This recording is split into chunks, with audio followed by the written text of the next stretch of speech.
Opening the center offers immediate influence, preparing for rapid piece development and potential pawn breaks. Establishing a central pawn presence immediately. This move challenges white's initial central control and opens lines for piece development. Developing the knight to f3 prepares for kingside castling and controls central squares, subtly limiting black's early pawn thrusts. Solidifying the center with a pawn sacrifice in mind. This prepares to develop the kingside pieces harmoniously. Immediately contesting the center. 3. c4 aims to seize more space and challenge black's pawn structure, creating a dynamic imbalance.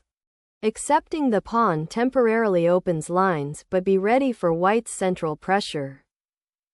Chasing that pawn immediately forces black's king into an awkward defensive posture, creating a compelling pawn structure for white.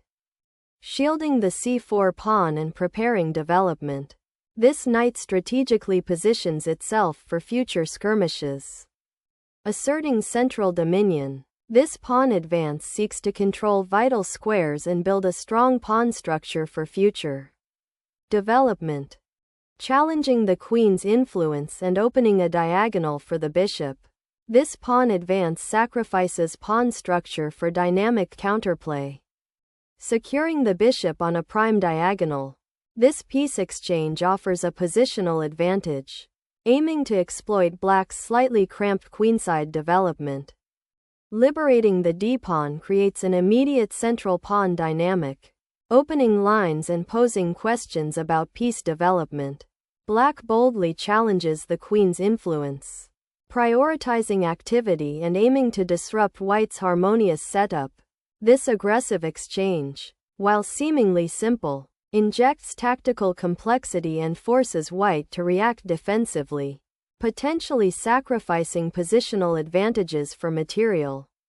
Securing the monarch against potential checks is paramount, a prudent step to reinforce king's safety as the center reshapes. Developing the bishop to this active square aims to pressure white's queen and potentially unpin the knight, while simultaneously eyeing the kingside for future threats.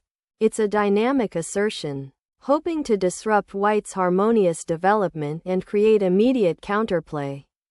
Aggressively seizing central space. This pawn thrust aims to disrupt black's developing harmony and gain a significant queenside stride. Developing the bishop to d6 aims to solidify the pawn on circa 5. Anticipating a potential queenside pawn storm from white and preparing for central counterplay. Seizing more central territory. This pawn spear now probes the knight's defenses, forcing a decision and potentially opening lines towards black's king. Retreating the bishop to b8 concedes crucial central squares, particularly d5, and surrenders the initiative for queenside expansion, creating a passive position where white's pawn phalanx on the kingside will soon exert significant pressure. Unleashing the bishop's diagonal power. This placement aims to activate the piece and potentially eye black's somewhat exposed king, while also reinforcing the e5 pawn's advanced foothold. Shifting the knight to a more passive square. Nay7 sacrifices central influence for potential kingside activity, though it now awkwardly blocks the f-pawn's advance. Capturing the pawn with the bishop immediately re-establishes equilibrium, but be aware that it leaves your queen somewhat exposed and might prompt a tactical sequence where black can challenge your central pawn advances. Securing the king behind a castled fortress offers immediate safety and prepares for active piece play, shifting the focus from defensive concerns to offensive opportunities. Bringing the rook to the e-file immediately prepares to contest this central thoroughfare, hinting at a potential future advance with e5 or perhaps a maneuver to support a kingside attack, all while subtly questioning black's slightly passive piece development and the structural integrity of their pawn chain. Injecting a knight into the heart of white's pawn structure. This aggressive maneuver aims to disrupt white's central control and exploit the temporary pin on the d4 bishop. The idea is to create immediate threats, potentially forcing white into defensive concessions or opening lines for further black counterplay. Black is boldly choosing active development over passive defense, seeking to generate dynamic imbalances. The bishop now retreats to a more secure diagonal, no longer a target for black's knights, while still keeping an eye on the central dark squares and preparing for potential queenside expansion. Seeking to dislodge white's robust bishop from its powerful diagonal, this maneuver aims to initiate a strategic exchange that will open up lines for black's pieces. By targeting the bishop on b2, the knight at b6 is actively contesting central space and creating potential complications for white's queenside development. It's a bold attempt to disrupt white's harmonious pawn structure and launch a counter-initiative, acknowledging the pressure white has been exerting. Shifting the queen from the aggressive diagonal to b3 is a subtle repositioning, eyeing the weak b-pawn while preparing for potential kingside action by freeing the e-file for the rook, boldly challenging the queen. This capture immediately reroutes black's knight to a more active square, aiming to disrupt white's central control and pressure the queenside pawn structure. The knight's relocation bypasses the pinned d-pawn and sets up potential forks or tactical skirmishes, forcing white to reconsider their attacking intentions and potentially opening lines for black's pieces. White reclaims the pawn, but the queenside remains congested and black's pieces are actively positioned, hinting at potential counterplay along the open c-file. Black is now solidifying the queenside and developing a piece to a more active diagonal, aiming to connect the rooks and escape the pawn chain's pressure. Stepping up the central pressure, this knight aims to solidify white's pawn chain and prepare for further pawn advances, potentially targeting black's queenside while restricting the bishop's scope. Finally, black mobilizes their dormant kingside pieces, directly challenging white's central control and eyeing the queen's path to safety. Sharpening the focus on the open central files, this redeployment of the rook to d1 signals a decisive intent to contest the d-file, aiming to dislodge black's bishop and pressure the queenside pawn structure through potential discovered attacks. A dynamic repositioning of the queen aims to unburden the d-pawn and potentially seek counterplay on the queenside or center, though it might leave the central pawn slightly exposed to further pressure. The knight surges forward, a bold outpost disrupting black's delicate pawn structure and creating immediate pressure on the c6 bishop, forcing a critical decision about its future placement. A necessary exchange to alleviate pressure on the d-pawn, though it voluntarily surrenders a key central outpost for white's knight.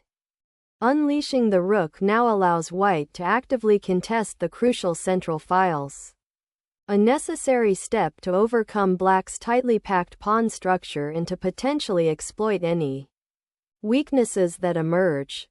Black is subtly preparing to contest the queenside, aiming to create counterplay by activating the rook on a8 and potentially challenging white's central space advantage. Initiating a rook maneuver towards the kingside, this move aims to leverage potential weaknesses around black's monarch once it's exposed.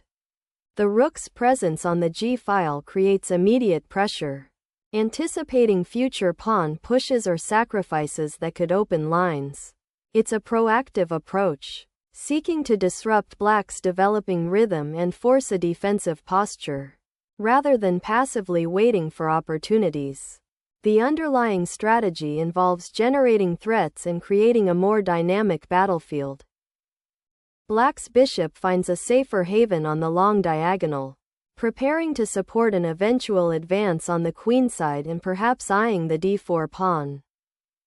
Liberating the bishop from its prior constraint, This maneuver prepares to redeploy the piece to a more active square, potentially supporting an advance on the kingside or reinforcing the center, while simultaneously opening a diagonal for future play.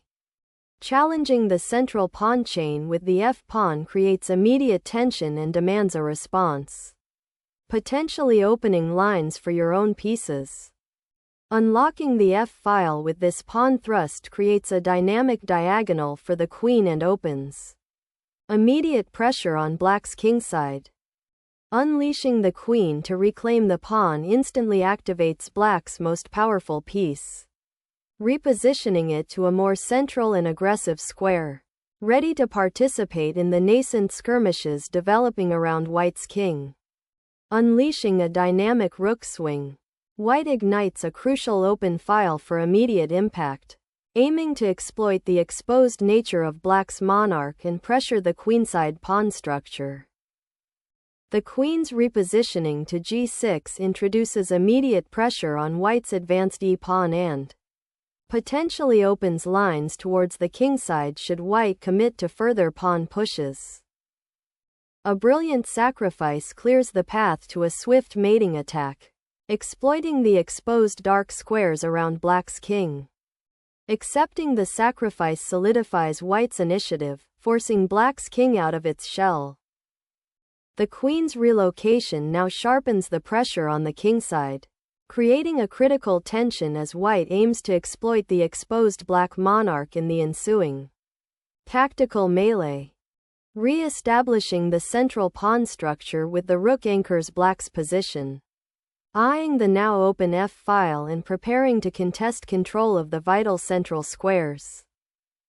Unlocking the endgame by forcing the exchange of queens often signals a transition in strategic focus, with the g6 pawn no longer indirectly defended by a queen. White's rook on the 7th rank now asserts dominance over the weakened black kingside, potentially targeting the vulnerable f7 square or preparing for a decisive pawn push. Black recaptures the rook, accepting a simplified yet potentially tricky endgame where queens have been exchanged. The focus now shifts to pawn structures and minor piece activity, with white's rook poised to be very active on the open e-file. Securing the monarch after the exchange frenzy simplifies white's path to a more manageable endgame, initiating a deliberate consolidation phase for the king, now tucked safely away from any immediate checks. Bishops often seek open diagonals, and this retreat to b8, though seemingly passive, aims to reposition the bishop to a more active square on the queenside, eyeing the c7 pawn and potentially supporting a future queenside pawn advance. Aimed directly at the bishop, this rook's advance immediately challenges black's passive piece, forcing it to retreat and potentially revealing weaknesses in black's pawn structure. Black reclaims the initiative by centralizing the rook, aiming to contest the open c-file and offer a defensive shield to the beleaguered king, which is currently exposed on the kingside. This decision signals a shift in black's strategy, moving away from passive defense towards active counterplay, and suggests a desire to simplify the position by forcing exchanges. Securing the monarch is paramount when facing a potentially active opponent on the open board. This repositioning consolidates the king's safety behind the pawn shield while preparing for potential future pawn advancements or knight maneuvers in the center. Opening up the b-file this way creates a vital outlet for the rook to become active, potentially pressuring white's weakened queenside pawn structure and challenging the control of the c-file. The rook's return to the 4th rank aims to contest the open d-file, potentially disrupting black's coordination and creating pressure on the queenside pawn structure. Unveiling a quiet defensive resource, black repositions the bishop to a square where it can potentially contest the open files and prepare for a more active role in the upcoming exchanges. A strategic reshuffle ensues as the bishop steps back, aiming to reinforce the kingside and potentially prepare for future pawn advances on the queenside. The exchange on d4 simplifies the position, removing a well-placed bishop that was a thorn in white's side. This maneuver is crucial for black to alleviate the pressure and gain some breathing room after white's aggressive pawn push and subsequent piece activity. Now, black can focus on developing their remaining pieces harmoniously and finding a way to challenge white's control over the central files, potentially targeting the weakened e6 pawn if white isn't careful. Exploiting the open file and black's slightly misplaced bishop, this recapture immediately simplifies the position, aiming to leverage the pawn majority on the queenside as the game heads towards an endgame.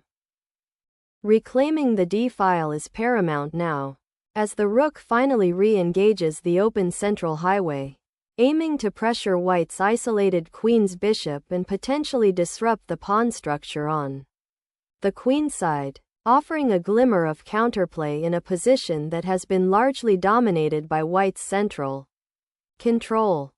Securing the pawn's advance with the bishop effectively prevents black from establishing a strong outpost on d3, while simultaneously reinforcing white's central pawn chain and preparing for a potential kingside initiative. The rook now occupies a prime central file, eyeing the isolated white king and potentially creating significant pressure down the d-file. Initiating a pawn chain to bolster your central control and potentially open attacking diagonals for your bishop and queen. Unleashing the rook along the second rank presents a daring bid for central influence, daring the opponent to ignore the imminent pressure on the white king's safety. Unleashing the bishop to d6 now pressures the pawn on b5, aiming to exploit black's slightly passive queen's side pawn structure and potentially create an open file for white's rook once that pawn is dealt with. Relocating the rook to the second rank creates immediate pressure on white's bishop, forcing a decision and potentially opening lines for black's remaining pieces. Shifting the bishop to this square solidifies the passed pawn's path and prepares to challenge black's centralized rook. The pawn push, a desperate attempt to create complications, risks overextension and isolates the a-pawn as a potential target.